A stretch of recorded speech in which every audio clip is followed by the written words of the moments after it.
Muy bien. Buenos días. Les saluda José Pablo Ulgarelli. Les damos la bienvenida al presente punto de encuentro con la Escuela de Arquitectura y Urbanismo del TEC, el cual se está ejecutando por primera vez de manera bimodal. Presencialmente nos acompaña el grupo de Historia del Arte y Arquitectura 1 desde el Campus Tecnológico Local San José, mientras que virtualmente nos acompaña el invitado de hoy, el historiador del arte, Rubén Jerez Brenes. Antes de iniciar con la bienvenida oficial, quisiera comunicarles algunos aspectos de forma a seguir durante el evento. Eh, pues las personas que se vayan integrando a la sesión virtual, por favor mantener el micrófono apagado durante el desarrollo de la charla para poder evitar distracciones. Después de la presentación habrá un tiempo para preguntas presencialmente. Esta sección la moderará, la profesora Rosalena Malavasi, mientras que yo transmitiré las consultas que se hagan mediante la plataforma Zoom. Recordarles que este punto de encuentro podrán encontrar la grabación en la página web de la escuela. Si por un factor de tiempo no se logran contestar todas las preguntas, nos comprometemos a hacérselas llegar al invitado y las respuestas se colgarán en la página web. Ahora cedo la palabra a la doctora arquitecta Janet Alvarado Retana, directora de la Escuela de Arquitectura y Urbanismo del TEC, quien nos dará la bienvenida oficial a este punto de encuentro. Doña Janet. Bueno, muy buenos días tengan todos ustedes. Un placer estar en esta nueva actividad de punto de encuentro de la Escuela de Arquitectura y Urbanismo, en especial Rubén, un gran agradecimiento y bienvenida a esta actividad. Muchas gracias por colaborar en este curso y en esta charla organizada por la doctora arquitecta Rosalena Malavasi Aguilar.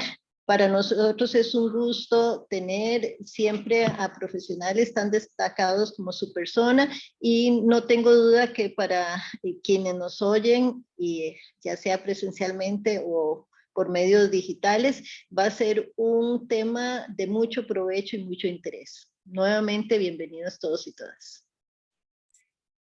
Gracias, doña Janet. A continuación, cedo la palabra a la doctora arquitecta Rosalena Malavasi para que contextualice la charla en el marco del curso de Historia del Arte y Arquitectura 1.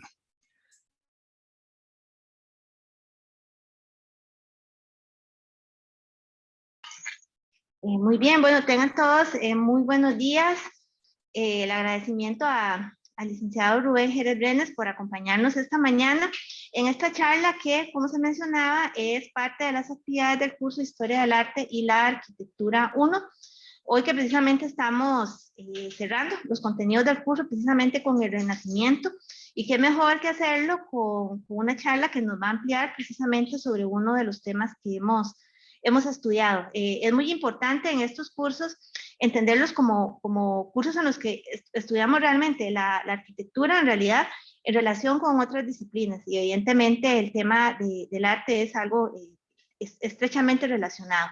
Entonces, de nuevo el agradecimiento a Rubén, a doña Janet por acompañarlos, a José Pablo por todo el apoyo en la organización, y pues damos casi ya inicio a la charla. Muchas gracias. Gracias, Rosalena. Ok, previo a darle la palabra al invitado, permítame presentarlo. Rubén Óscar Jerez Brenes es bachiller y licenciado en Historia del Arte por la Universidad de Costa Rica y egresado de la maestría académica en Antropología de esta misma Casa de Educación Superior. Desde el 2008 se desempeña como profesor de la Escuela de Artes Plásticas de la Universidad de Costa Rica, en la que se dedica a enseñar e investigar sobre temas relacionados al arte prehistórico, antiguo y precolombino. Asimismo, desde el 2018 funge como facilitador de cursos sobre historia del arte costarricense y precolombino en el proyecto de educación no formal Interacciones del Museo de Arte Costarricense. Con ustedes, el licenciado Rubén Óscar Jerez Brenes. Y voy a dejar de compartir para darle chance a que don Rubén comparta. Muy buenos días, tengan todos y todas un saludo cordial de mi parte.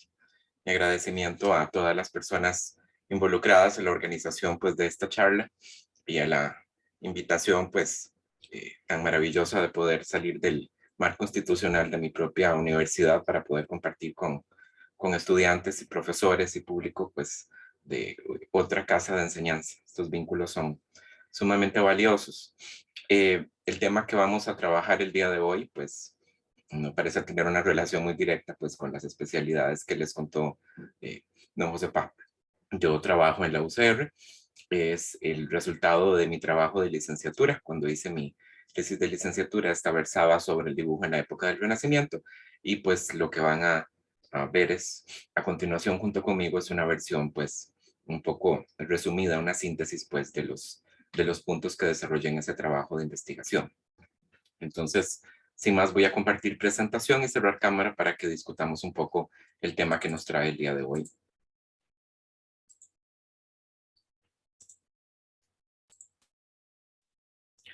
Muy bien, entonces la charla se titula Perspectivismo cartesiano, que es un término que de ninguna manera pues yo espero que ustedes conozcan o entiendan el significado, porque es un término muy técnico, ¿verdad?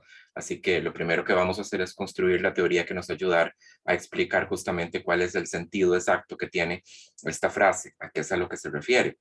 Y para ello nos vamos a primero contextualizar, nos vamos a enmarcar en una disciplina en particular, que son los estudios de cultura visual.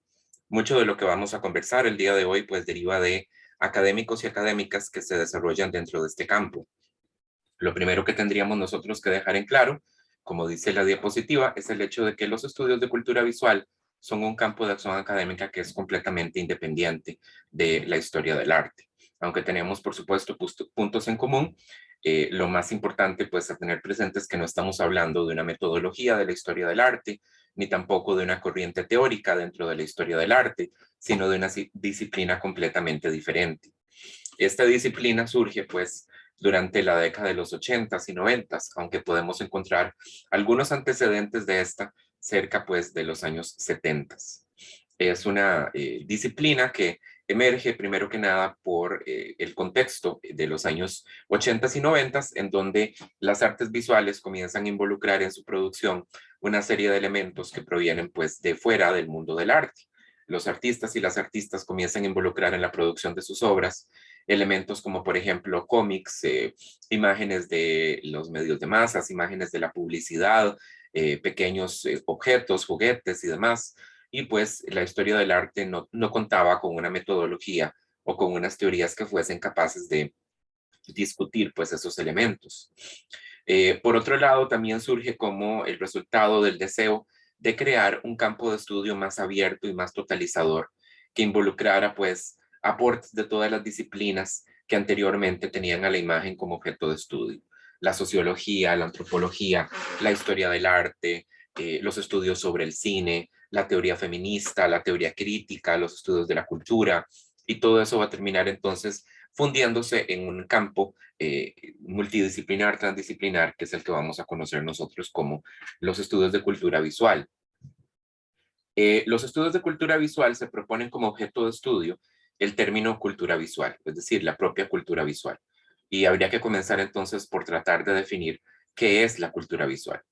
Sería lógico para nosotros, por lo tanto, suponer que la cultura visual se refiere a aquella parte de la cultura material de una sociedad, de un pueblo, que es justamente de naturaleza visual, ¿verdad? Pero involucra no solamente las cosas que son visibles, que se pueden ver, ¿verdad? Sino también las ideas y las actitudes que desarrollamos en torno al hecho de mirar. Dice Catherine Henderson, que es una de las académicas de esta disciplina, como tienen en la diapositiva, que la cultura visual es lo que es ver y también lo que hay para ver. Son estos dos aspectos fundamentales. Entonces, vamos a tener un campo de estudio que está conformado por dos partes. Una es un amplísimo conjunto de artefactos visuales que generan las culturas, que generan los pueblos, en donde vamos a encontrar las artes visuales, pero que nos están limitando pues este campo de estudio únicamente a las artes visuales.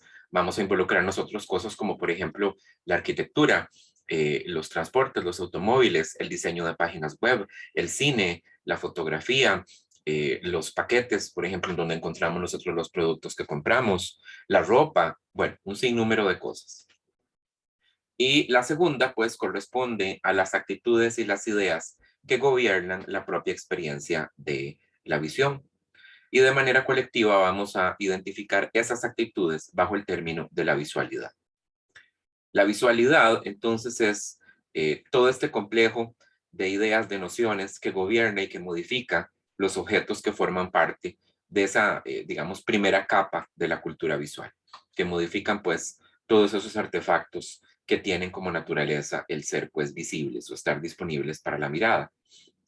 Desde una perspectiva cultural, lo visible no puede caracterizarse únicamente como aquello que es susceptible de ser percibido por el cuerpo humano desde un punto de vista puramente fisiológico, es decir, desde un punto de vista de la biología, sino que incluye también una enorme cantidad de aspectos que están normados desde un punto de vista social.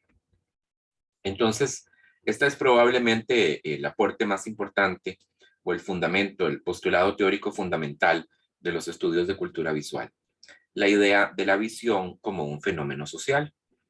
La visión, pues, como una, digamos, una práctica socializada, una práctica que está culturalmente mediada. En términos simples, a lo que me estoy refiriendo es el hecho de que mirar no es un acto fisiológico inocente, sino que se da siempre bajo la influencia y bajo la determinación de una serie de ideas que ya existen en la cultura. La biología de nuestro cuerpo, pues, nos faculta para ver, pero es la sociedad la que nos enseña culturalmente qué es lo que es visible, es decir, qué es lo que podemos ver. Aquí podríamos citar, pues, el trabajo de Norman Bryson, que es uno de los académicos más importantes de los estudios de cultura visual, que nos dice a nosotros que entre el observador y el mundo, es decir, el objeto de su mirada, está inserta la suma total de los discursos que constituyen la visualidad. Es como una pantalla de signos constituida por todos los discursos sobre la visión que se han construido en el contexto de una sociedad. Entonces vean ustedes en el diagrama que yo les propongo, tenemos el observador por este lado, tenemos por este lado, ¿verdad? La imagen, o si ustedes quieren la realidad, y esto es algo que no se ejerce, digamos, de manera directa, sino de manera mediada. En medio, pues, de estos dos elementos, de estos dos fenómenos, se encuentra, pues, una red de ideas, una especie de lentes o de anteojos, si ustedes quieren, para usar una analogía diferente, que la sociedad coloca sobre nosotros, y que son los que ordenan, los que dirigen, pues, el acto de ver y nos dicen qué es lo que es visible y cómo lo tenemos nosotros que percibir, ¿verdad? Entonces vemos que hay un componente claramente biológico aquí, fisiológico, pero hay también un importantísimo componente que es social y cultural. Entonces, esta pantalla, que es la metáfora que utiliza Bryson, que representa la visualidad que está entre nosotros y el mundo que miramos, es una construcción colectiva de la que todos nosotros participamos siempre activamente, colaborando cotidianamente en la manera en que está configurada y también modificándola. Pero nosotros somos incapaces de obviarla y también somos incapaces de rechazarla. Por el hecho de que ya está, digamos, tan inserta en nosotros, estamos tan configurados a partir de ella que se ha convertido pues en una extensión prácticamente de la manera en que nosotros pensamos el mundo. La analogía que podríamos buscar para explicar, digamos, esta realidad es el lenguaje, la lengua, la manera en que hablamos, ¿verdad? El idioma español que utilizamos. Esta es también una construcción cultural. Evidentemente los animales no hablan en español, ¿verdad? Pero es una construcción cultural que nos supera. Como individuos hablantes de este idioma, nosotros podemos hacer contribuciones a la manera en que está constituido. Podemos también contribuir a mantenerlo vivo. Podemos añadir palabras. Hay palabras que dejamos en desuso. Sin embargo, nosotros no podemos obviar el español, sencillamente un día decidir comunicarnos en un idioma diferente, ¿verdad? Sin una serie de acuerdos con otras personas. Y tampoco podemos realizar cambios que sean centrales a la manera en que el idioma español está configurado. Ustedes no pueden decidir un día sencillamente que la gramática no les gusta y que van a cambiar la gramática con la que funciona el español, porque entonces va a ser completamente incomprensible lo que están diciendo, digamos, a las personas que les rodean.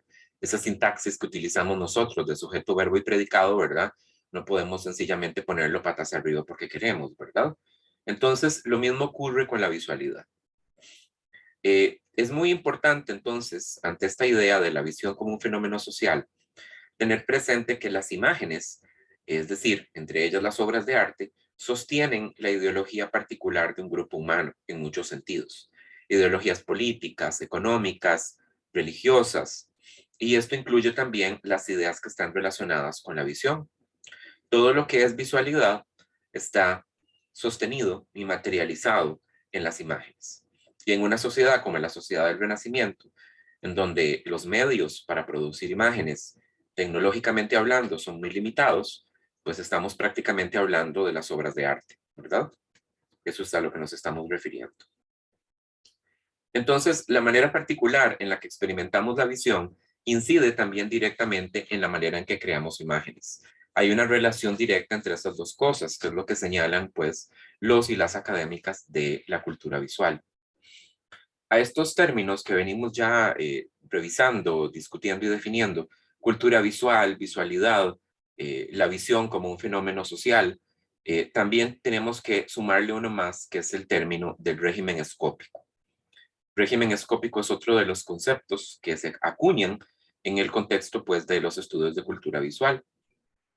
Martin Jay, que es el señor que están viendo ustedes aquí en la fotografía, que es profesor de la Universidad de Berkeley en Estados Unidos, fue quien popularizó en estos estudios de cultura visual el uso del concepto de régimen escópico. En un artículo de 1987, muy importante para la discusión que vamos a hacer el día de hoy, que se llama Regímenes escópicos de la modernidad. Y en este artículo él identifica y comenta 3 modelos visuales que son los dominantes en las artes visuales en Europa durante la época de la modernidad, cuya primera etapa, por supuesto, es la etapa del Renacimiento, ¿verdad? Esa es la antesala de la etapa moderna. Lo difícil acá es el hecho de que Jay nunca llega a definir exactamente qué es lo que él entiende por régimen escópico. Así que ha quedado a otros académicos posteriores el ir pues construyendo, si ustedes quieren, una definición mucho más clara y mucho más entendible del concepto de régimen escópico a partir pues de lo que Martin Jay propone en este famoso artículo. Entonces, acá en la diapositiva tenemos una cita de un autor español, este es Hernández Navarro, que en el 2007 pues nos habla del régimen escópico en estos términos. Dice, ha de ser entendido como el complejo entramado de enunciados, visualidades, hábitos, prácticas técnicas, deseos, poderes, que tienen lugar en un estrato histórico determinado, es decir, en una época particular y puntual.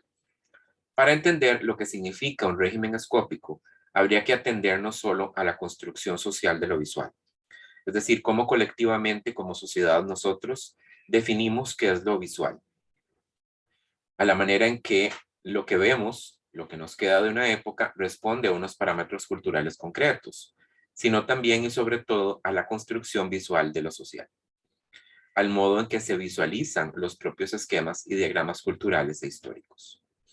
Eso es la construcción visual de lo social. Entonces, ¿cómo podríamos nosotros resumir esto? ¿Cómo podríamos presentarlo de una manera mucho más sencilla, más clara, más directa? Bueno, un régimen escópico, simple y llanamente, es la manera en que se experimenta la visión en una época y un lugar determinado. Es decir, vamos a hablar nosotros en esta conferencia acerca del régimen escópico predominante en el Renacimiento. Es decir, la manera en que durante la época del Renacimiento la gente experimentaba la mirada y pensaba la mirada. Y eso viene de la mano ¿de qué? De la investigación de las obras de arte. ¿Por qué? Porque las obras de arte son los únicos documentos visuales, además pues de ciertos comentarios que podríamos encontrar en tratados técnicos, que pues nos facilitan a nosotros la reconstrucción de ese régimen escópico, de esa manera particular de ejercer pues la mirada. Entonces, cuando yo estoy viendo obras de arte, cuando yo estoy revisando las creaciones artísticas del Renacimiento, sobre todo a nivel de pintura y de dibujo, ¿a qué es a lo que yo debería, digamos, prestar atención para yo poder reconstruir poco a poco esa manera de ejercer la mirada, ese régimen escópico, ¿verdad? Pensando en esta naturaleza social de la mirada. Bueno, vamos a hablar de convenciones técnicas. De eso estamos hablando. Si podemos hablar de un régimen escópico, es porque somos capaces de reconstruirlo. ¿Reconstruirlo cómo? A partir de las reglas particulares que rigen la representación de la realidad en esa sociedad. En las obras de arte están implícitas convenciones que las configuran, que las rigen. Y esas son las que nosotros deberíamos prestarles atención. En particular, nos interesan a nosotros las convenciones técnicas. Este es un concepto, digamos, acuñado por John Hyman, que lo tienen ustedes ahí en la diapositiva, que nos dice que las convenciones técnicas son los procedimientos técnicos para producir imágenes, que no es necesario que sean conocidas por el observador para cumplir su función. Las convenciones técnicas establecen un vínculo directo entre la visualidad, es decir, lo que pensamos sobre lo visual, y la representación, es decir, la manera en que construimos visualmente el mundo. Se vuelcan sobre aspectos como, por ejemplo, cómo entendemos el espacio y cómo entendemos, digamos, la relación que hay entre los objetos que se hallan dentro de ese espacio. Se vuelcan sobre cosas como, por ejemplo, la proporción. ¿Cómo pensamos nosotros que debería estar proporcionado un cuerpo humano? Cosas como, por ejemplo, las reglas que rigen la representación anatómica.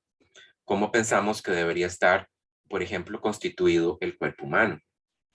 Y un ejemplo muy típico de una convención técnica, que es el elemento central que va a ser el hilo conductor de nuestra discusión el día de hoy, es la perspectiva.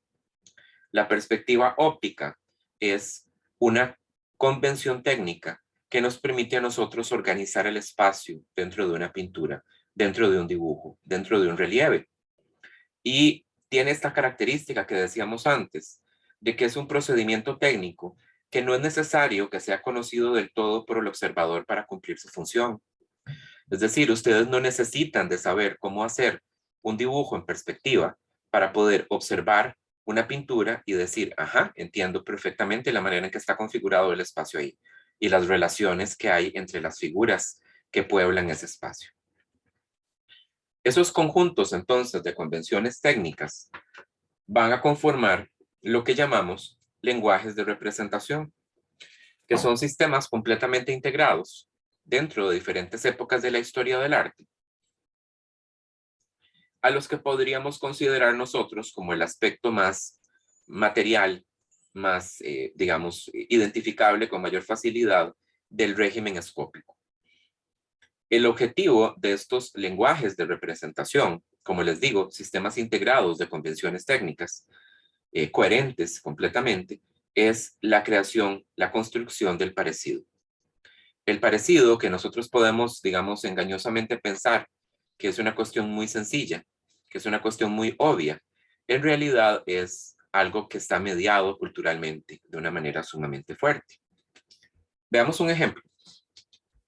Aquí tenemos una pintura maravillosa de la época del Renacimiento. Esta es Robert Campin con la Natividad. Este es un óleo que no tiene una dimensión tampoco demasiado grande, de 84 por 70 centímetros. Esta es una pintura que fue realizada durante el primer siglo del Renacimiento, el siglo XV, pero no en Italia, sino que se realizó en la zona de los Países Bajos. Aquí observamos nosotros, pues, un régimen escópico particular de una zona particular de Europa. Tenemos en los primeros planos el desarrollo de la narrativa, que es la que le da sentido a la creación de este cuadro. Esta imagen, que es un retablo, formaba parte de un altar que tenía como temática, pues, el nacimiento de Cristo, y era un objeto evidentemente devocional. Pero yo lo que quiero es que ustedes concentren su mirada en un detalle que parece a primera vista nimio, es decir, sin importancia, que es este pequeño cuadrito aquí en el fondo. Si yo amplío para ustedes esa sección, ustedes se podrán dar cuenta que el artista que produjo esta obra involucró una enorme cantidad de horas de tiempo, de trabajo y de esfuerzo en la realización de una serie de detalles que están incluidos en ese paisaje de fondo en los últimos planos. Vemos figuras que están caminando hacia el horizonte, proyectando su sombra. Vemos edificios que están representados con todo detalle y en perspectiva. Un jinete montando su caballo. Podemos ver en el fondo unos hostales, así como un caballo blanco, un cuerpo de agua e incluso un barco dentro de ese cuerpo de agua con las velas. Incluso podemos contar cuántas son, ¿verdad? Entonces, estoy a ustedes presentándoles de manera ampliada un elemento de este cuadro que puede tener, pues, no más de 20 centímetros de alto. Y vean la cantidad de información visual que está acumulada aquí. Porque resulta ser que en esta época particular, en este lugar particular de Europa, el régimen escópico predominante consideraba que lo que le da el golpe de realidad a una representación es la inclusión de todos los elementos que la mente sabe que están ahí, que el conocimiento, digamos, sabe que están ahí. Y esto es algo que contradice directamente la experiencia de la mirada, por el hecho de que ustedes saben que conforme se alejan las cosas de nuestro campo visual, se encuentran en planos más alejados, pierden definición y pierden intensidad cromática. Es decir, esta no es una obra que represente la manera en que nosotros miramos el mundo. Esta es una obra que representa la manera en que una época en particular entendía lo visual y entendía el parecido. Yo, si estuviera ante este espectáculo social y natural, realmente, yo no podría ver todos esos detalles que están ahí. Terminarían confundidos con el fondo, porque perderían, como les digo, definición y perderían también intensidad cromática. Está incluido esto aquí únicamente porque la mente del artista sabe que está ahí, no porque el ojo del artista sea capaz de mirarlo. Entonces, esto nos abre esta discusión tan interesante al respecto de qué significa mirar, ¿verdad? Y qué significa representar esa mirada. Estos conceptos, entonces, que venimos discutiendo nos van a servir muy bien para entender este texto de Martin Jay, los regímenes escópicos de la modernidad, en donde él presenta la Edad Moderna como una época especialmente oculacéntrica. Viene de ocular, ¿verdad? Y céntrico de central. Es decir, él dice, es una época especialmente dominada por el sentido de la vista, de un modo que la distingue, la diferencia de otras épocas.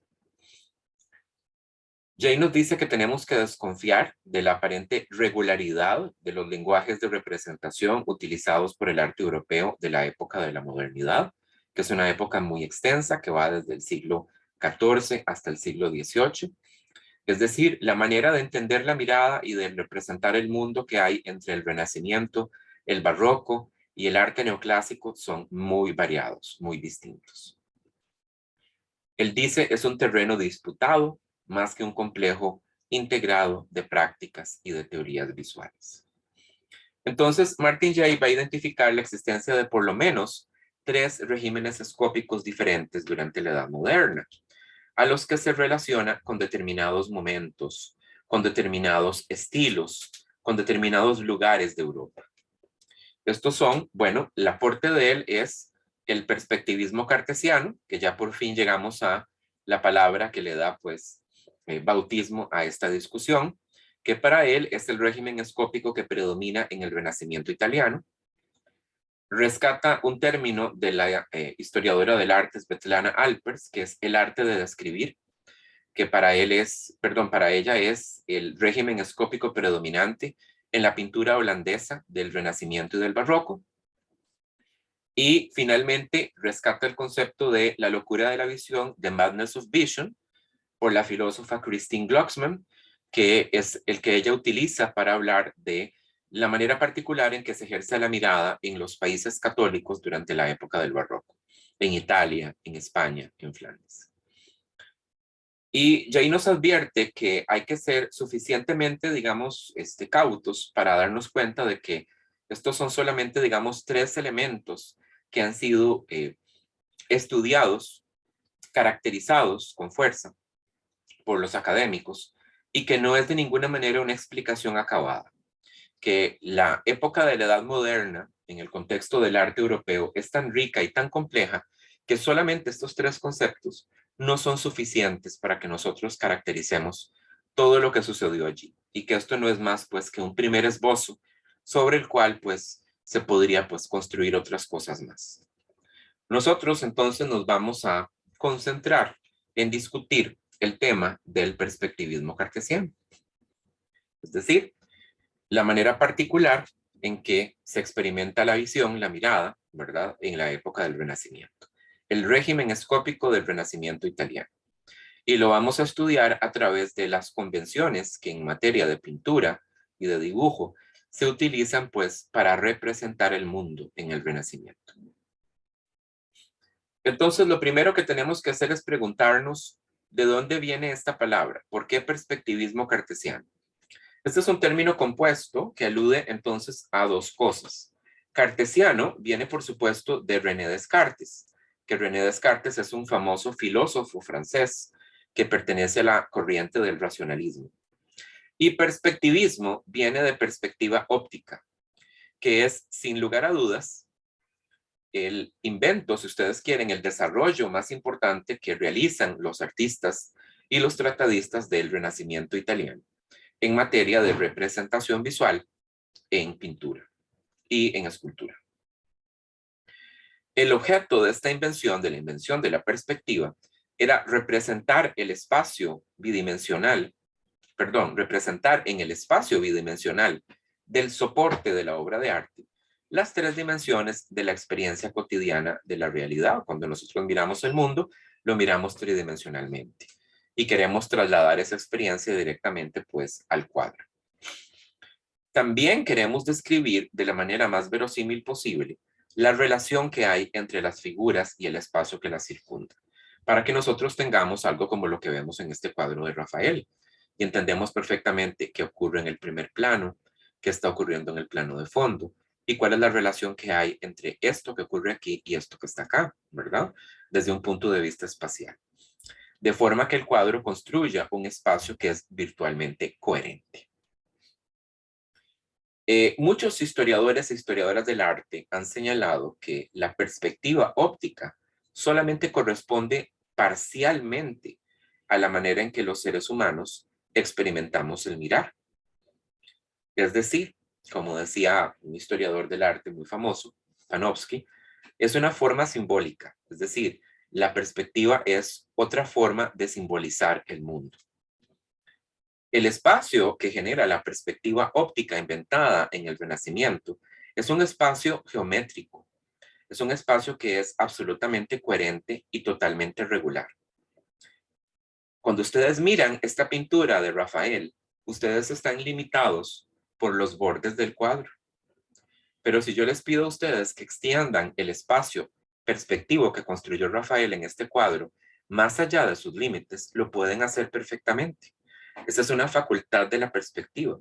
Genera un espacio tan coherente y tan regular desde un punto de vista matemático que es virtualmente extensible en todas direcciones y de manera infinita. Y resulta ser que cuando nosotros miramos el mundo, no experimentamos la mirada así. El campo visual del ser humano es limitado, está siempre limitado. No es esa abstracción matemática que acabo de mencionar. También la perspectiva estaciona al observador en un lugar definido y elimina la posibilidad de recorrer el espacio visual. Nosotros estamos colocados aquí frente a este cuadro y tenemos pues un punto privilegiado que corresponde con este punto de fuga aquí, pero es un punto fijo. Esta ilusión de un espacio perfectamente coherente y tridimensional se pierde si yo me corro del punto en donde estoy acá parado en la galería de arte 2 o 3 pasos a la izquierda o 2 o 3 pasos a la derecha, en donde el cuadro se distorsiona, las imágenes se distorsionan. Así que esa perspectiva nos solicita a nosotros que estemos fijos allí, ¿verdad? Colocados. Decía por ello un historiador del arte que la perspectiva es una mirada para cojos y tuertos, en el sentido de que hay que estar parado en un solo lugar porque no nos podemos mover, ¿verdad? Y mirando con un solo ojo para tener, digamos, el efecto perfecto. ¿Cuál es la relación entonces que hay con la filosofía de Descartes? ¿Por qué decir que esto es cartesiano? ¿A qué se refiere Martin Jay con eso? Bueno, los racionalistas, que eran la corriente filosófica a la que pertenecía Descartes, consideraban que los sentidos no pueden ser una fuente confiable para la creación del conocimiento. Solamente la mente, a través del uso de la razón, puede crear conocimiento verdadero, conocimiento que sea, digamos, confiable. La perspectiva del Renacimiento funciona de una manera similar. Aunque nos están presentando esto y nos están diciendo que es algo que está vinculado a la experiencia que nosotros tenemos cotidiana de cómo miramos el mundo, es ante todo esto una relación matemática. Es una relación geométrica, algo que está siendo calculado por la mente de los italianos de aquella época a partir del conocimiento de la geometría y el conocimiento de la óptica. Tiene que ver poco con lo sensorial y tiene que ver más con lo matemático, con lo geométrico. Entonces, vean las características que proponemos, que son, digamos, las fundamentales o básicas del espacio perspectivo. Es un espacio que es isotrópico, rectilíneo y uniforme. ¿Qué quiere decir que es un espacio isotrópico? Bueno, refiriéndome otra vez a lo que mencionaba hace un ratito, de que ustedes pueden, digamos, sobrepasar los bordes del cuadro y extender virtualmente el espacio infinitamente en todas direcciones. Isotrópico se refiere a un espacio en donde las mismas reglas aplican en cualquier parte, en cualquier lugar. Así sucede con la perspectiva de un cuadro del Renacimiento. Ustedes pueden virtualmente extender esto infinitamente y en cualquier parte del cuadro las mismas leyes matemáticas van a aplicar. Esto es también una construcción geométrica rectilínea, en el sentido de que todas las líneas que conforman la perspectiva de un cuadro del Renacimiento, la línea de horizonte, las líneas de fuga, todo es líneas rectas. Es una construcción de matemática, ¿verdad? Rectilínea. Y de ahí pues también se deriva su uniformidad, ¿verdad? Es una consecuencia de ese carácter isotrópico. Uniforme quiere decir que cuando ustedes ven esta pintura de Rafael, todos los elementos están igualmente definidos. Cada parte del cuadro recibe el mismo nivel de definición visual. No hay una jerarquía. Se puede, por supuesto, establecer una jerarquía a nivel compositivo. Evidentemente, este primer plano es el foco de interés y este segundo plano es completamente, digamos, supeditado a este. Pero el nivel de definición que tiene el dibujo de esta maravillosa arquitectura, esta planta centralizada aquí de este edificio, es el mismo nivel de definición en el dibujo que encontramos en los seres humanos que pueblan la parte frontal, ¿verdad? Del cuadro. Ahora vean lo que sucede con la mirada cotidiana. Así es como nosotros miramos el mundo. Por supuesto que esta es una fotografía que jamás va a tampoco representar de manera fidedigna la manera en que nosotros cotidianamente vemos el mundo. Pero esta fotografía puede servir para que nosotros señalemos algunas cosas. Y es el hecho de que el campo visual humano es un campo que es anisotrópico, en el sentido de que las mismas reglas no aplican en todas las partes del campo visual humano. ¿A qué me refiero con esto?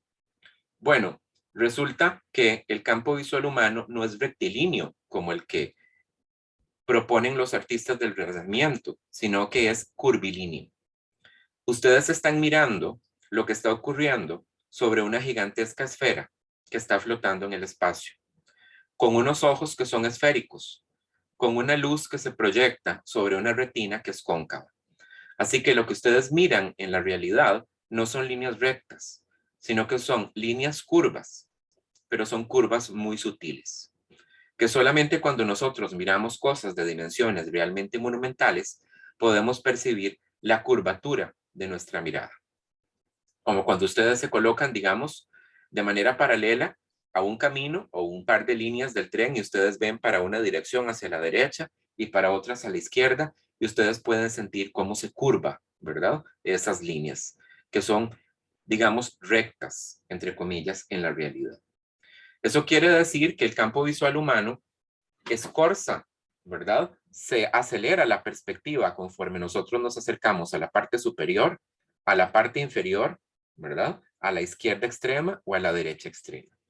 Lo que quiere decir entonces que no es un campo que sea uniforme. Al mismo tiempo, no tenemos nosotros el mismo nivel de definición en todas las partes de nuestro campo visual. Tenemos nosotros una zona de enfoque que es realmente pequeña, que está directamente frente a nuestros ojos. Y el resto de nuestro campo visual se nos insinúa a nosotros como más nebuloso. De modo que si nosotros queremos ver con toda definición tenemos que estar constantemente moviendo la mirada, saltando de lugar a lugar. Por eso, nuestra mirada nunca es uniforme. Nosotros no miramos como una cámara en una película que pasa y hace, ¿verdad? El famoso paneo donde ustedes se mueven con la cámara así, de manera regular, de un lugar a otro, ¿verdad? Sino que ustedes saltan de detalle en detalle, ¿verdad? Y se van llevando, pues, la definición de las cosas. Observan ustedes ahí entonces que hay una profunda diferencia entre lo que ocurre acá y lo que ocurre en un cuadro del Renacimiento. Pero esto llegó, digamos, a ser una parte tan importante de nuestra concepción de la mirada, de nuestro régimen escópico, que nosotros lo asimilamos como si fuera real, como si fuera verdad. La invención de la perspectiva es uno de los temas que tal vez ha sido más discutidos y debatidos dentro del campo de la historia del arte. Actualmente, pues no hay consenso al respecto de si veríamos esto como una invención, un descubrimiento, un redescubrimiento, ¿verdad? Aquí hay pues espacio para todas esas maneras de postularlo. Sin embargo, se cree que el hito que marca la introducción de la perspectiva al arte del Renacimiento va a ser la famosa prueba que fue hecha por Brunelleschi frente al baptisterio de la Catedral de Florencia, a la que tienen ustedes ahí en la diapositiva, ¿verdad? Este famoso edificio de planta octogonal. Este fue un espectáculo público que realizó este artista de inicios del Renacimiento como una prueba pública de que había llegado a resolver cuáles eran las reglas matemáticas que permitían la construcción de un espacio en perspectiva. ¿Qué fue lo que hizo Brunelleschi? Se colocó en un punto fijo, que es la puerta de entrada de la Catedral de Santa María de las Flores, que está directamente frente al edificio que estamos viendo, y de ese punto fijo, pues él realizó un cuadro en donde copiaba la apariencia del edificio que estamos viendo en perspectiva. A ese cuadro le hizo un orificio, como le están viendo ustedes acá en el diagrama, le hizo un huequito, el huequito que corresponde con el punto de fuga, pero todavía pues no queda claro si Brunelleschi había entendido eso, ¿verdad? Desde un punto de vista teórico. Y lo que hizo fue invitar a las personas a que se colocaran el cuadro frente a la cara, miraran a través del orificio y colocaran frente al cuadro un espejo. El espejo evidentemente iba a reflejar lo que había pintado Brunelleschi y la gente podía quitar el espejo y poner el espejo y así hacer un contraste entre el modelo real y lo que ha pintado el artista. De este modo le probó a toda la comunidad italiana de Florencia en aquella época que había llegado a descubrir las reglas geométricas que permitían la construcción de ese espacio que ya antes definimos como geométricamente isotrópico, rectilíneo, abstracto, ¿verdad? Y uniforme. El uso del espejo no se nos puede perder a nosotros porque tiene un simbolismo muy particular. En la época del Renacimiento se consideraba que los espejos reflejaban la verdad, que los espejos reflejaban la luz y la luz se relacionaba teológicamente con Dios, ¿verdad? Entonces, si Dios es la luz, porque lo dice la Biblia, Dios es la luz del mundo, ¿verdad? Los espejos que reflejan la luz reflejan la verdad. Así que un cuadro reflejado en un espejo, ¿verdad? Es una afirmación de verdad. Bien. Entonces discutamos un poco más el tema de la mirada en la época del Renacimiento. El perspectivismo cartesiano nos va a proponer una manera muy particular de experimentar la mirada. Una analogía que podríamos utilizar para entender en dónde radica la diferencia entre la manera en que se mira el mundo normalmente y la manera en que se representa el mundo en los cuadros del Renacimiento es la del ojo de una cerradura. Un cuadro del Renacimiento está pintado de una manera similar a lo que nosotros veríamos cuando nos asomamos mirando a través del ojo de una cerradura. Tenemos que cerrar un ojo y observar solamente con uno, que tenemos abierto, lo que genera una mirada que es estática, una mirada que es fija y que tiene un único y solitario objeto de observación. La mirada en el perspectivismo cartesiano se ejerce dentro de un marco definido que crea una brecha entre el sujeto que observa y la imagen que es observada. El pintor y asimismo, pues, el observador, nosotros, somos sujetos inmóviles y somos sujetos atemporales, que contemplamos una escena desde un punto de vista fijo, un punto de vista aventajado. Los espectadores del cuadro, entonces, van a observar ese mundo que está creado en el cuadro desde afuera, en un estado como de perpetua inmovilidad en el tiempo. Es decir, un cuadro del Renacimiento se nos presenta a nosotros como lo que vemos a través de ese ojo de cerradura. Imaginen ustedes que están mirando a través de ese ojo de cerradura. ¿Qué están viendo? Lo que ocurre en un espacio diferente al espacio donde ustedes están. Ustedes no pueden mirar por el ojo de la cerradura y estar al mismo tiempo dentro de la habitación en donde están ocurriendo las cosas que ustedes están viendo, ¿verdad? Entonces, está esta brecha enorme entre el observador, que está en esta posición de ventaja, y el espacio visual que está generándose en la imagen. En este cuadro de Piero de la Francesca, de la visión de San Bernardo, el artista ha insertado esta figura aquí cortada en la parte inferior para darle una sensación de mayor inmediatez, mayor cercanía a la escena que está ocurriendo en la pintura. Pero aquí el marco es un golpe visual definitivo. La escena, tal como está configurada, nosotros sentimos que estamos afuera de esto, que estamos viéndolo desde el exterior. Estamos como en otra temporalidad y en otra espacialidad. Y eso es justamente lo que persigue esa mirada renacentista y ese perspectivismo cartesiano. Con esa distancia que se introduce entre el espectador y el espectáculo que está mirando, viene también un cierto alejamiento emocional. Los objetos representados en ese espacio frío, abstracto, matemático de la perspectiva geométrica van a parecer liberados de una carga emotiva, privados de una capacidad para seducirnos, para generar en nosotros pasiones. El término que se utiliza es deserotizados.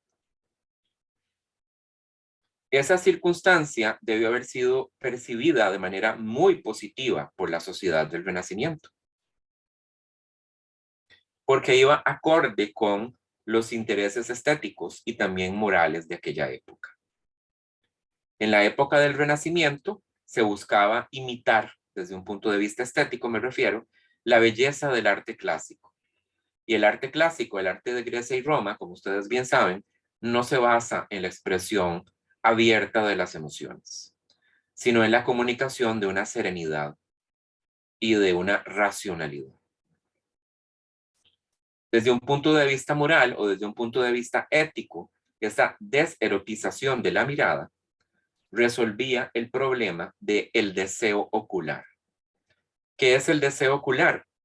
Bueno, se consideraba en aquel periodo que la representación muy naturalista, es decir, muy realista de la realidad, entrañaba el peligro de seducir la mirada, porque la vista era considerada el sentido más susceptible de ser tentado por las cosas bellas. Los cuerpos hermosos, los colores bellos, los objetos ricos, hechos con materiales finos, todo esto nos puede llevar a nosotros al pecado. San Agustín en sus famosas confesiones nos decía lo siguiente, me voy a permitir leer una cita. Los ojos tienen su deleite en ver objetos hermosos y varios, y colores lustrosos y risueños, pero nada de esto merece los afectos de mi alma, que debe ocuparla toda y poseerla toda Dios, que hizo estas criaturas. Y aunque a todas las hizo sumamente bien, no son buenas ellas mismas. El soberano bien es mi Dios, quien hizo estas cosas. Entonces vean cómo los padres de la iglesia le temían a la mirada, ¿verdad? Y a la capacidad que tiene para seducirlos. Vean este cuadro maravilloso de Giovanni Bellini. Estamos viendo nosotros un espacio en perspectiva maravillosamente logrado, un ábside, ¿verdad? Y tenemos acá, en esta media cúpula, acá, un mosaico hecho sobre pan de oro. Y tenemos unas incrustaciones de mármol magníficas al fondo, ¿verdad? De donde está colocado el trono de la Virgen María. Pero vean ustedes la expresión de todos los personajes. Esta es una observación de una realidad rica que incluye incluso figuras semidesnudas, pero completamente deserotizada. Y esa deserotización va a ser fundamental para la época del Renacimiento, porque va a tener como ganancia el hecho de que vamos a poder retomar el desnudo, reintroducir el desnudo en la historia de las artes visuales. El desnudo como motivo artístico había quedado fuera del repertorio de la pintura occidental desde la época de la Edad Media. En la antigüedad, la desnudez no conocía la reprobación que iba a ser objeto después durante la época del predominio del cristianismo. Como ustedes saben, griegos y romanos consideraban que el cuerpo humano era una fuente de orgullo y una fuente de placer. Los grandes héroes de la mitología griega, mitología romana, eran representados desnudos en el arte. Y los atletas también, porque muchas veces competían desnudos en los juegos. Esta manera de entender la desnudez como algo, digamos, motivo de vergüenza o de oprobio, va a ser un aporte de la cultura judeocristiana. Los judíos y muchas otras culturas del cercano oriente veían en la desnudez la condición de los esclavos y de las personas empobrecidas.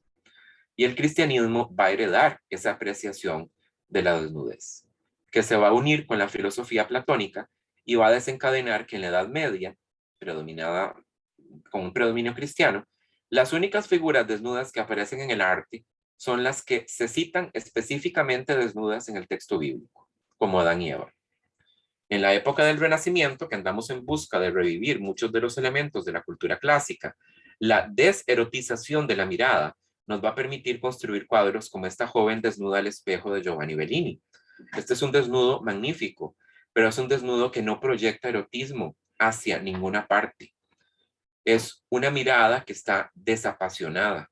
Es una representación descriptiva en donde nosotros no sentimos voluptuosidad por parte de esta mujer, ¿verdad? Y vean qué interesante el juego de la mirada. Ella se está mirando en un espejo, hay un espejo detrás de ella, así que hay un juego de espejos acá, ¿verdad? El cuadro como un espejo que refleja la realidad y el juego de dobles espejos que tiene ella, ¿verdad? Que está tratando de mirarse la parte posterior de la cabeza para ajustarse mejor el velo que va a usar, que va a vestir. Una consecuencia más de este régimen escópico del perspectivismo cartesiano y de esta, construcción de un espacio que separa sujeto y objeto, va a ser la desnarrativización de la obra de arte.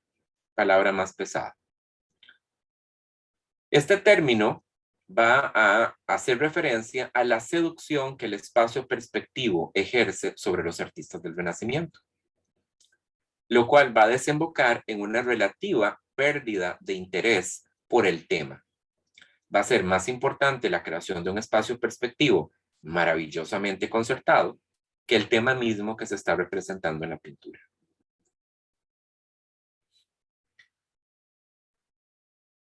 Las destrezas necesarias para crear ese espacio abstracto y geométrico de la perspectiva se van a volver en la época del Renacimiento una prueba tan importante de la competencia de un artista, de qué tan competente es, de qué tan dotado está, que se van a convertir en un fin en sí mismo.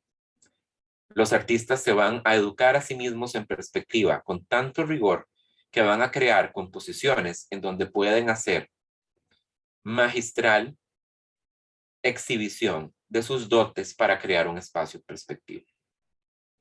En otras palabras, se va a volver más interesante para el artista la construcción espacial que la escena que se tenía que desarrollar dentro de esa construcción espacial.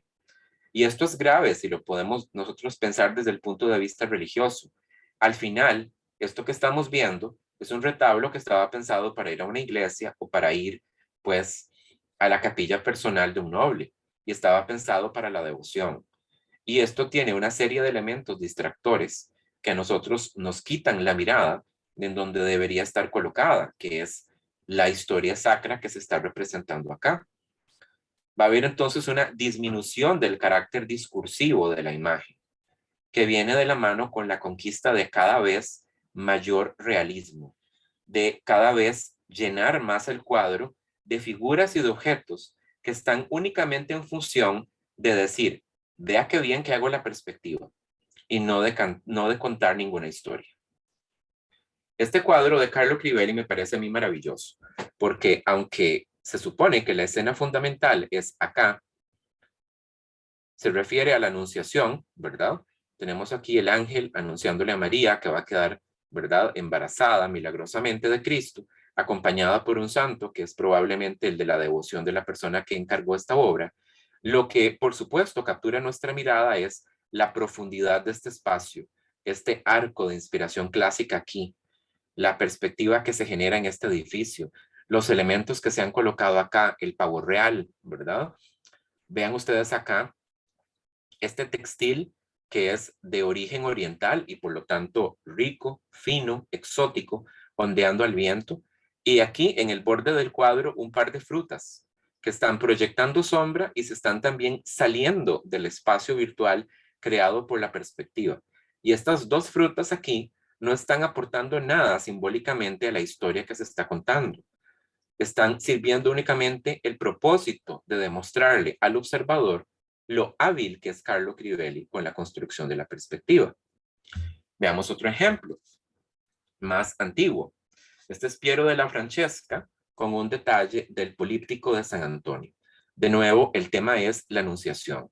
Y tenemos acá a los dos protagonistas, la Virgen María, el ángel que viene a anunciarle que va a quedar embarazada, y vean que en medio de esos dos personajes se coloca una perspectiva tremendamente acelerada, generada por esta repetición de este gesto de la columna clásica, que es tan visualmente interesante que captura nuestra atención. Yo lo que estoy mirando es esto, y no de las figuras que están acá, ¿verdad? Ven ustedes también la complejidad visual que implicaría para nosotros dibujar esto y tomar en cuenta incluso la proyección de sombras. Bien. Entonces, ¿cómo van a aprender los artistas del Renacimiento a hacer la perspectiva? La van a aprender a través de un tratado en donde un autor, Leon Battista Alberti, va a sistematizar esos descubrimientos que realizó Filippo Brunelleschi. Leon Battista Alberti va a ser el que va a proponer en su famoso tratado esta nueva manera de pensar el cuadro. Pensarlo desde un punto de vista matemático, pensarlo desde un punto de vista geométrico y ya no desde un punto de vista técnico como una tabla cubierta con pigmentos. Alberti, haciendo referencia a la óptica, habla de una pirámide visual conformada por todos los haces de luz que convergen al ojo humano y que nos llevan la información de los objetos que estamos observando en la realidad. Y él dice que el cuadro es equivalente al corte transversal que hace, ¿verdad?, un plano de esa pirámide o cono visual, que interseca cada una de esas líneas visuales en un punto determinado, que equivale a un punto dentro del cuadro. Esta es una definición del cuadro que se está dando desde una perspectiva puramente matemática, absolutamente geométrica. Alberti nos propone también en este tratado cuál es el camino que tenemos que seguir como artistas para construir un espacio perspectivo. Y lo vamos a recorrer nosotros rápidamente, echando mano de este maravilloso dibujo de Leonardo da Vinci, un estudio para la pintura La adoración de los Reyes Magos, que al final no se incluyen todos estos elementos ni todos los, digamos, este espacio perspectivo tan complejo que se genera aquí, pero nos deja evidencia de que Leonardo utilizó la construcción de Alberti para crear ese espacio perspectivo. ¿Qué nos dice Alberti? Alberti dice, agarre su lámina o su soporte y lo primero que va a hacer usted es trazar una línea que va a representar, por supuesto, para nosotros, el horizonte. Pero para él es el punto fundamental, ¿verdad?, en donde ustedes van a determinar la altura de una persona dentro de ese espacio. A esa altura tiene los ojos. Identifique un punto al que va a llamar usted el punto central o el punto focal de visión, que es lo que nosotros el día de hoy llamamos el punto de fuga. Trace una línea paralela en la parte inferior de su soporte y divídalo en unidades iguales. Cada una de estas unidades es la representación de una brasa, que era, digamos, la medida que se utilizaba en el Renacimiento. Y luego, cada uno de esos puntos con el punto central o el punto focal. Luego nos decía Alberti que teníamos que hacer una construcción aparte y teníamos que dibujar una línea vertical que iba a representar la altura de una persona. El punto en la parte de más arriba iba a representar su ojo y vamos a trazar nosotros esa pirámide visual, uniendo con líneas cada uno de los puntos que habíamos marcado en la parte inferior de esa construcción. Estas líneas van a cortar el extremo derecho de la lámina en unos puntos específicos que nosotros vamos a marcar. Y luego, trazando nosotros líneas paralelas a esa línea original, vamos a obtener nosotros un espacio de baldosas en perspectiva. Es decir, esto es como un suelo embaldosado en perspectiva. Y esta construcción para un dibujante, para un artista, es valiosísima. ¿Por qué? Porque a partir de esta, nada más contando la cantidad de cuadritos y utilizando también un compás, ustedes pueden transportar cualquier medida del mundo real al mundo virtual construido por ese espacio perspectivo. Así que si ustedes saben que quieren construir ahí, no sé, un edificio o una escalera que tenga 5 brazas de altura por 4 brazas, no sé, de base, lo único que tienen que hacer es contar la cantidad de cuadros en esa construcción que hicieron, que implica eso, y trasladar las medidas con compás.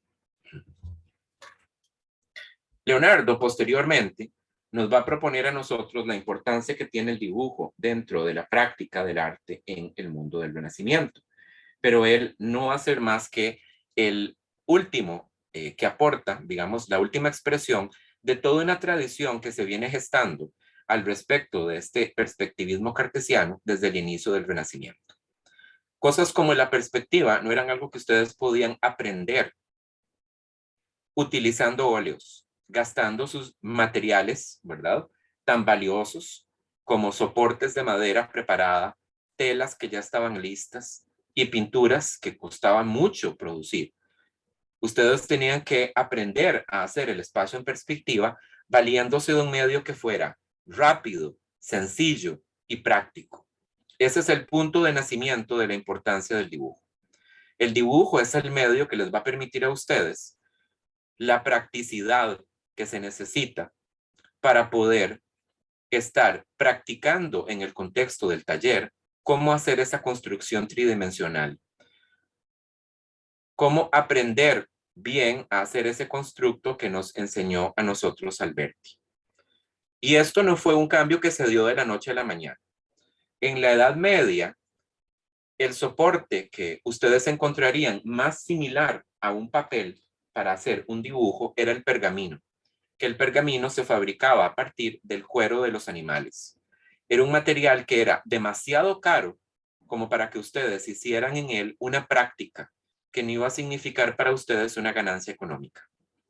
Va a ser hasta la introducción de la tecnología de la producción del papel y su abaratamiento que vamos a contar nosotros con los medios materiales suficientes para poder comenzar a practicar el dibujo a gran escala. Y la necesidad de practicar el dibujo a gran escala viene de la mano con llegar a dominar este tipo de ideas para poder producir después en las pinturas trabajos tan complejos como este. Bien, cierro presentación y abro cámara.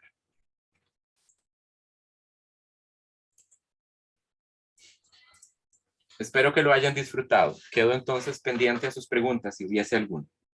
Muy bien, muchas gracias. Rosa. Sí, bueno, muchas gracias Rubén por la presentación.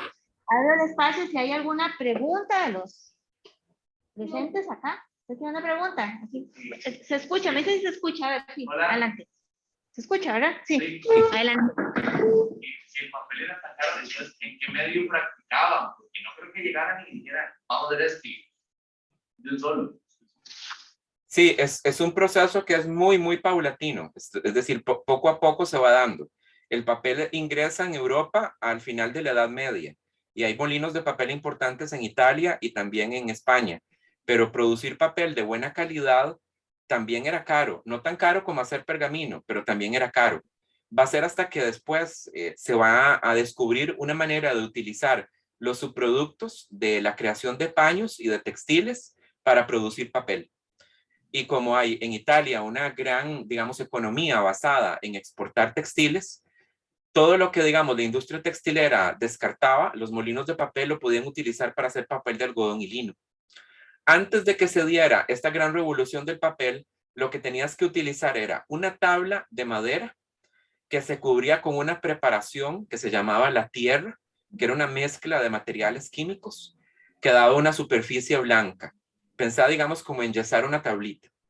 Y luego con una punta de metal trazabas un dibujo encima y las partículas, las pequeñas moléculas de metal que quedaban sobre la tierra se oxidaban y eso daba un efecto parecido al que el día de hoy tendrías con un bolígrafo. Pero imagínate lo difícil que era aprender a dibujar con eso, en el sentido de que igual que con un bolígrafo, vos no podés marcar con más fuerza para que quede más negro.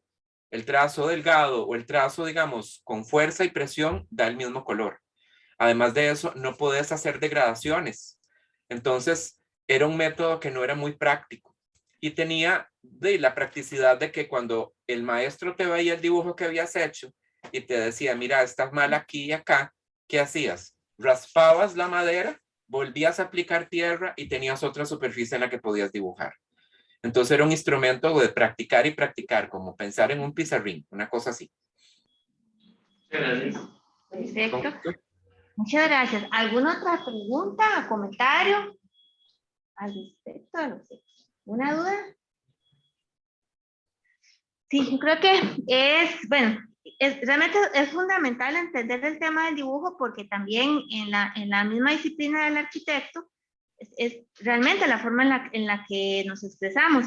Y si bien hoy pues se cuenta con todas las herramientas tecnológicas, todos los programas de computación, siempre tenemos que empezar por aprender las bases de la disciplina. Entonces, por ejemplo, pues hoy en la primera parte de la clase, aquí los estudiantes de este curso están llevando también ahora el curso de dibujo manual, ¿verdad? Así que están llevando ustedes precisamente, están viendo todo este tema de los principios de perspectiva. Y es que antes de pasar a lo digital, tenemos que entender toda la parte analógica para entender esos principios. Es el fundamental entenderlo. Por otro lado, también me parece muy importante el entender cómo todo este tema de percepción es también un reflejo de una ideología de un momento, ¿verdad? Lo que explicaba Rubén, el tema de los regímenes escópicos, como esto también, pues, lo vemos muy claro con esta presentación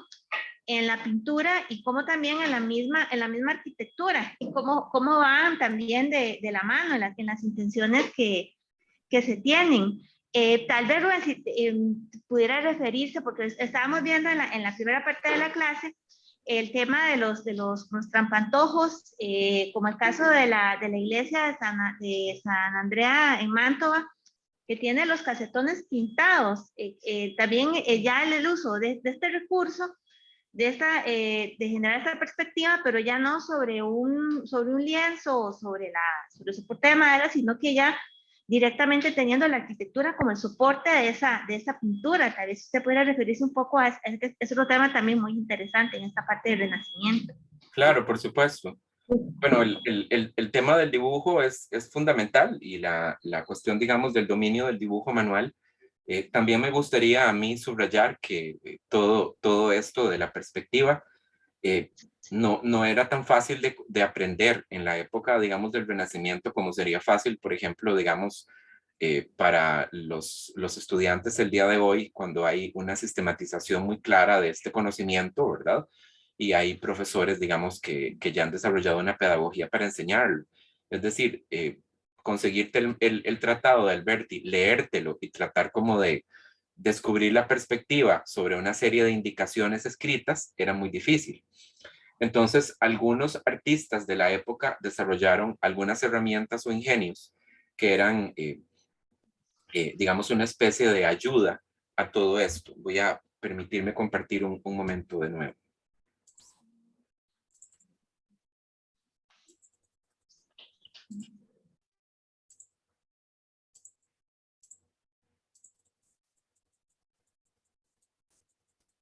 Aquí lo que están viendo es un instrumento que se llama el cristal de Leonardo. Esto viene, digamos, explicado en uno de los tratados de Leonardo da Vinci. Leonardo aconsejaba que para entender todo este rollo de la pirámide visual y el corte transversal de la pirámide visual y cómo construir el espacio en perspectiva, primero comenzáramos, digamos, de una manera más intuitiva. ¿Cómo? Introduciendo un cristal transparente entre la persona que voy a dibujar yo, entre el espacio perspectivo que voy a copiar yo y yo como artista. Entonces lo que hago yo es que a través de una mira que establece un punto fijo, ¿verdad? Yo no voy a mover la cabeza ni voy a mover el ojo desde ahí, y utilizando una preparación con la que se cubría el cristal para poder dibujar con tinta sobre ese cristal, yo voy a hacer los contornos de lo que estoy mirando. Esto es como que ustedes se vayan a un edificio de muchos pisos, se suban al piso número 5 y desde una ventana del 5.º piso ustedes con un lápiz de cera tracen toda la perspectiva, ¿verdad?, de la ciudad. Entonces ahí ustedes pueden tener una herramienta que les ayuda a entender cómo funciona la perspectiva y así también ayudarse a dibujar de una manera más efectiva. Después, Alberti va a proponer la utilización de un velo. Es más bien una tela muy delgada y semitransparente con unos hilos que van a ofrecernos una cuadrícula que nos van a ayudar a nosotros a copiar lo que está en cada uno de los elementos de esa cuadrícula. Y me imagino que en sus clases de dibujo ustedes les han enseñado a copiar con cuadrícula, ¿verdad? Entonces, esos instrumentos, esas herramientas ya estaban, digamos, desde el Renacimiento siendo postuladas. A mí me parece muy interesante la relación entre la arquitectura y la perspectiva, ¿verdad? En el sentido de que lo que escoge Brunelleschi para hacer su famosa prueba es un edificio, ¿verdad? Que es el baptisterio. Y estos edificios entonces tienen una relación, como decía la profesora Rosa, muy grande con el tema, digamos, de la perspectiva y el trampantojo. El trampantojo, que viene de este concepto de trampa para el ojo o de engaño para la mirada, quiere decir disolver la solidez de un muro para hacer que parezca que lo que hemos pintado ahí está presente. Y esta es en realidad una herencia también de la época clásica. Una de las tendencias que había más marcadas dentro de la pintura romana en la época imperial y la época republicana era la creación de unas escenas de arquitectura fantástica que servían para decorar los muros de las habitaciones. Entonces, si yo estaba en mi casa, si yo estaba, digamos, en mi villa, el salón, digamos, en donde ofrecía, por ejemplo, digamos, a los invitados una comida o donde me reunía con ellos para socializar, decoraba las 4 paredes de manera que parecieran que estaban pobladas de ventanas o puertas que daban a jardines o que daban a una arquitectura que era escenográfica, que recordaba, por ejemplo, un decorado teatral. Entonces, parte de esas pinturas tuvieron un efecto importante en la época del Renacimiento. Algunas obras, como por ejemplo, digamos, la Domus Aurea de Neurón, fueron encontradas en el Renacimiento y los artistas pudieron ver las pinturas que estaban ahí en muy mal estado, por supuesto, y con esa inspiración se creaban, digamos, estos frescos, estas obras que lo que buscaban era, digamos, crear una arquitectura fantástica. Y el conocimiento que se tenía en la antigüedad de lo que, perdón, en la época del Renacimiento, de cómo había sido la antigüedad, era muy imperfecto. No era el conocimiento que nosotros el día de hoy tenemos. Así que había una cuota muy grande de invención, una cuota muy grande de interpretación personal que hacían los creadores en aquella época. Así que introducir todos estos detalles arquitectónicos que recordaban arcos del triunfo, por ejemplo, o los arquitraves de los templos clásicos, o las pilastras que se colocaban, digamos, añadidas a los interiores de las villas romanas, funcionaban también con esa intención de brindarle un golpe de mayor sensación o gusto clásico a las obras. Por lo tanto, que la creación de esos espacios en trampantojo privilegiaban esos elementos como lo que decía la profesora Rosa, los casetones, los nichos, para brindarle no solamente, digamos, un marco arquitectónico rígido, geométrico, que sirviera para potenciar la creación del espacio perspectivo, sino también para dar esa sensación de algo que es antiguo, que es clásico. Muy bien. Tenemos una consulta de parte de el profesor Mauricio Ordóñez. Voy a permitir hablar. Mauricio, ya puede hacer su pregunta. Voy a ver, ¿se escucha ahora? Sí, señor. Sí, bueno, no me veo yo, pero es que no sé qué pasó aquí. No, no, la aplicación no permite la cámara. Ah, bueno, entonces está bien. Bueno, muchas gracias por la charla al profesor, porque, bueno, yo soy el profesor de dibujo manual. En otras ocasiones lo he dado, ahora volví a retomar el curso. Y es un curso que básicamente, o sea, exclusivamente trata del dibujo en perspectiva.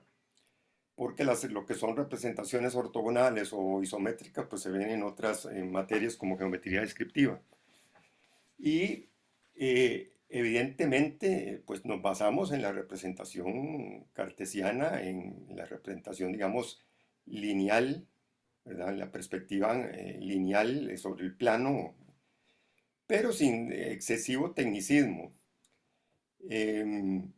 Porque realmente tenemos dos tipos de representación, ¿verdad? La que viene de la antigüedad, que era como más angular, de acuerdo a la forma esférica del ojo, y la que ya es sobre una superficie plana. Y el curso pues empieza con, digamos, representación del entorno construido para ir como siendo capaces de representar eso tridimensional en una realidad bidimensional para luego pasar ya a creaciones propias, más bien representar lo que la mente, digamos, imagina, que es el proceso inverso donde nos sirve la perspectiva como herramienta aplicada. Solo tenía una pregunta. ¿Hay alguna imagen donde uno, o el uso que se hubiera dado, porque a esa representación de carácter angular, digamos, donde es posible, por ejemplo, en una representación, una perspectiva angular, además de verse las líneas curvas, sutilmente curvas, también la disminución del tamaño por la distancia es menos exagerada. Es lo que yo, digamos, entiendo. De hecho, tengo un librito de Panofsky también, donde habla un poquito de eso. Y lo que quería saber si hay alguna representación o en el mundo del arte alguna vez se desarrolló o hay alguna imagen comparativa que pudiera encontrar, porque yo no he encontrado, donde pudiera verse dos representaciones de una misma cosa, por decir algo, a la manera de perspectiva plana, rectilínea sobre un plano y representación angular. En el campo de la historia del arte, no preciso una obra en donde se haya, digamos, hecho eso, donde se haya intentado justamente crear ese contraste, pero me parece que hay ciertos manuales de dibujo en donde ese tipo de imágenes puede aparecer. Tal vez en el trabajo de Gómez Molina, que es, digamos, muy completo en ese sentido, en los nombres del dibujo o en las lecciones del dibujo, hayan, digamos, diagramas en donde se pueda ver esa comparación. Muy bien, voy a tal vez buscarlo porque de hecho es algún tema interesante. De hecho también nosotros vemos al principio, al inicio del curso, vemos pintura medieval y renacentista para ver un poco la evolución de esas características en la representación en la época moderna. Pero sí, hay Claro. algunos detallitos como esos que, de hecho, pues ahí se sorprenden cuando ven, les choca, ¿verdad? En la pintura medieval, cómo hay de esos desajustes. O sea, estamos totalmente acostumbrados ya a la representación en perspectiva, digamos, cartesiana. Sí, no pensarla como una herramienta simbólica, sino Ujú, como una, digamos, una realidad, ¿verdad? Y ujú, es justamente eso lo que vuelve más interesante esos ejercicios, el confrontarlos, digamos, y confrontarse uno mismo con otras maneras de comprender el espacio, de interpretar el espacio. Si uno piensa, por ejemplo, digamos, en la pintura china o en la pintura japonesa, es una manera muy diferente de ujú, construir, digamos, el espacio, de interpretarlo, o incluso en el arte moderno, la pintura cubista o futurista. ujú, claro, una ruptura total de la perspectiva. Ujú. Muy, bueno, no, eso era, gracias. Voy a buscar, tal vez si encuentro alguna imagen de esas que me interesan percibir eso, cómo se podría ver la perspectiva angular en una representación. Gracias. Bien, perfecto. Muy bien, muchas gracias. ¿Alguna otra pregunta, Rosa? Sí, no sé, ¿alguien tiene alguna pregunta más? Pues parece que por aquí No, estamos. ¿alguien levantó la mano? ¿Alguien levantó la mano? Ah, perdón, adelante, Brenda. Sí, sí. Digamos, yo tenía una duda porque, digamos, según el método cartesiano, o sea, se hacía como tal como para percibir la experiencia humana a través de la perspectiva o como un ideal para que se vieran como más perfecto, digamos, a nivel compositivo. No sé si me explico.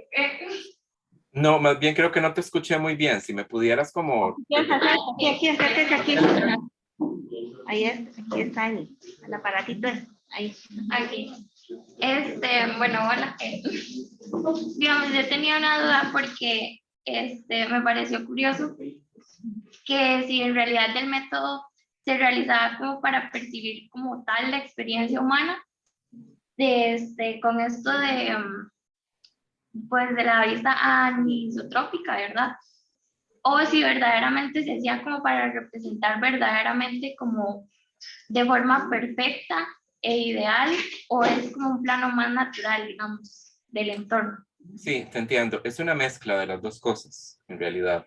La pretensión del Renacimiento es lograr mímesis, es decir, lograr la copia de la realidad. Queremos, digamos, figuras reales en un entorno real, de modo que las relaciones espaciales queden claras. Diferente, digamos, a por ejemplo, nos proponía el profesor antes de dibujo, de lo que veíamos en la perspectiva de la Edad Media, en el gótico, por ejemplo, o en el románico, en donde esas relaciones espaciales no están, digamos, ofrecidas de manera clara. Pero al mismo tiempo estamos tratando de representar la realidad de una manera idealizada, porque recuerden que el referente del Renacimiento es el arte clásico, y en el arte clásico hay un hermanamiento perfecto, digamos, un nivelamiento entre copia e idealización. Si nosotros vemos una escultura clásica, nos damos cuenta de que es muy parecida a un cuerpo humano real, pero al mismo tiempo ustedes bien saben que nadie tiene un cuerpo como ese, ¿verdad? Es un cuerpo completamente idealizado. Entonces sucede exactamente lo mismo. En la época medieval, cuando predominaba, digamos, al final de la Edad Media, la filosofía escolástica, los escolásticos consideraban que en realidad, pues, el mundo jamás podía ser comprendido en su totalidad, porque la única persona que lo podía comprender totalmente era Dios. Pero se consideraba que las figuras geométricas que pueden ser intuidas por nosotros en la cabeza, ¿verdad? Triángulos, círculos, cuadrados, en la perfección que presentaban, estaban incluso más cerca de lo que era comprender, digamos, a Dios y su obra. Entonces, la utilización de esa geometría tan rigurosa y esta idea de pensar la mirada como una pirámide o como un cono que es intersecada por un plano, también tiene que ver con una geometrización, una regularización, ¿verdad? Una abstracción matemática que de alguna manera está como tratando de revelarte lo real, lo verídico que hay detrás, ¿verdad? De ese mundo de apariencias que es el mundo material y acercarnos también a Dios. Porque finalmente el Renacimiento lo que va a hacer es una pintura que es en gran medida de orden religioso. Entonces son las dos cosas que van de la mano. Por un lado es tratar de buscar una obra que se acerque lo más posible a nuestra experiencia de la cotidiana de la mirada, y por otro lado también utilizar la razón, la mente, para crear una abstracción matemática que refleje, digamos, ese carácter divino. Bueno, muchas gracias. Mucho gusto. Gracias, Brenda. ¿Alguien más tiene preguntas? Muchas gracias. Ok. Ahora sí, no estoy... Ok, parece que ahora sí. Muchas gracias, Rubén. Entonces, parece que por acá estamos. No sé si alguno se pregunta, José, por el chat o algo así. No, por acá no hay más preguntas. No sé si doña Janet quiere despedirse. Bueno, sí, quiero decir, Rubén, que esta ha sido una sabrosa exposición sobre el tema de la complicidad que siempre hay entre el arte y la arquitectura. Y en especial hoy, importante e interesante es sobre la relación del dibujo, la arquitectura y la perspectiva. Ahí le voy a llamar para hacer un consejo académico con docentes y abordar este tema. Me parece muy, muy importante, tanto en la formación académica y de reforzamiento en la vida profesional docente. Así que muchas gracias, le agradezco mucho también a Rosalena el haber traído a Rubén hoy a este punto de encuentro, a José Pablo también, le agradezco la organización y evidentemente Rubén, nos vamos a ver pronto. Muchas gracias. Muy amable. No, bueno, muchas gracias, doña Janet. Yo también, bueno, le reitero el agradecimiento a Rubén por haberle reservado este espacio esta mañana para compartir con nosotros un tema del que realmente hay mucho que seguir conversando y de verdad que muchísimas gracias. En nombre mío, en nombre aquí de los estudiantes aquí presentes hoy en el salón de clase. Muchas gracias. Muy agradecido yo por la oportunidad. Gracias también. Muchas gracias por acompañarnos. Hasta luego. Hasta luego. Bien, bueno, buen día para todos. Gracias.